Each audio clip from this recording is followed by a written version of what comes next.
So first things first, obviously we're in the city of Sarasota. It's not traditional for the Sarasota County Sheriff's Office to be here. For members of the public and for our media partners who don't know, the Sheriff's Office is responsible for serving all civil process paperwork in unincorporated and incorporated Sarasota County and our municipalities. That's why we're in the city of Sarasota.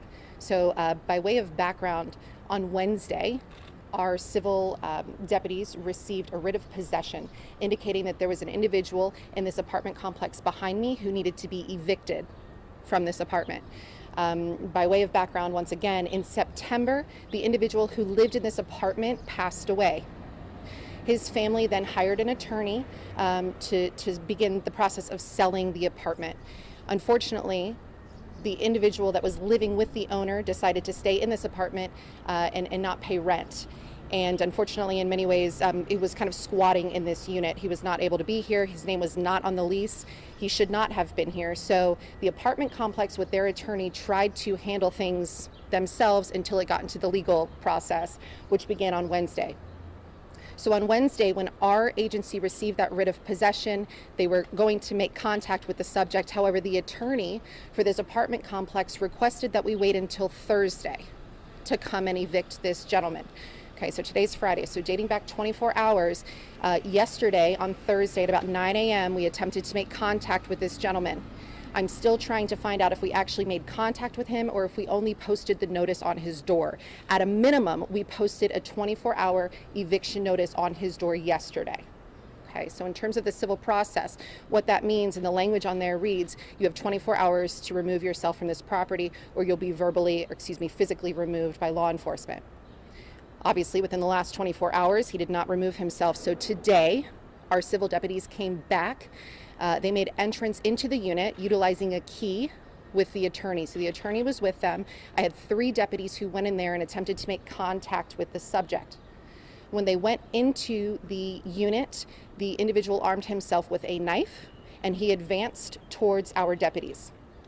At that point, again, we had 3 deputies there, and one of our deputies fired her weapon. 2 other deputies were also there.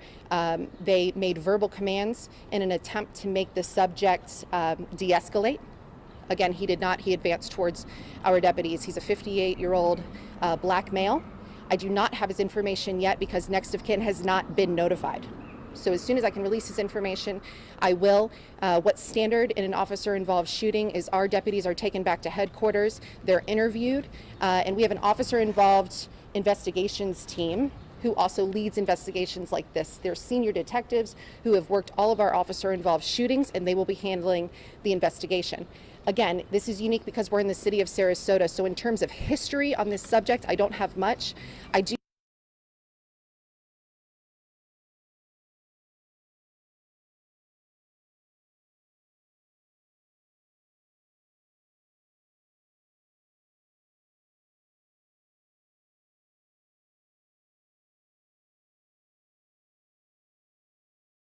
A 58-year-old man is deceased.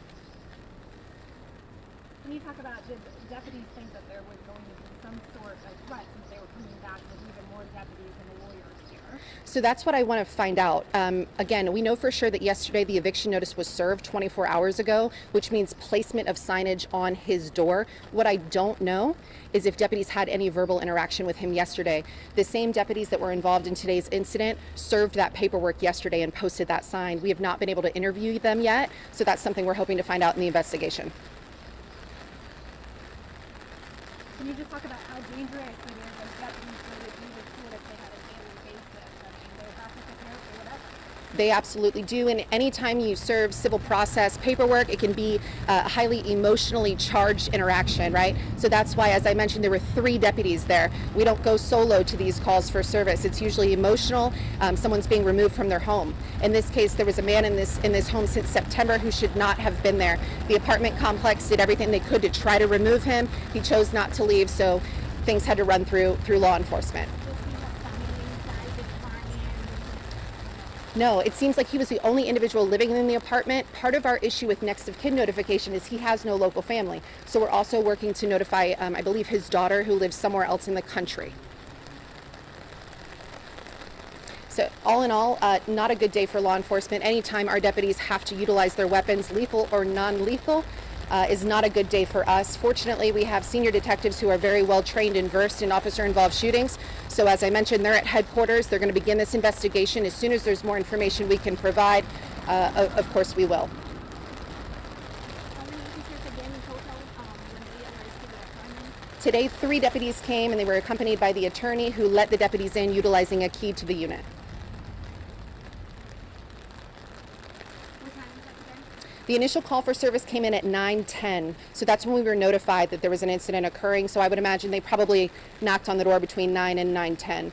With that civil process, you have to wait exactly 24 hours. You can't come any sooner than that. So again, we're trying to kind of look at the background here. I believe they served the paperwork yesterday at 9, and then they came back again today at 9. And then the call came into our dispatch center at 9:10 a.m. They have body cams on. Our deputies are not equipped with body cameras, no. What floor did this happen on? I believe it happened on the 4th floor. Do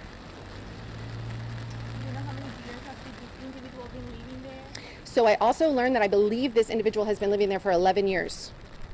Now again, I don't know the background, I don't know the context. Was he ever paying rent? What was his relationship with the owner? I don't have any of those details. But he should have left in September, and unfortunately he did not. Good. As soon as we can provide an update, we certainly will. Thank you. Thank you, Allison.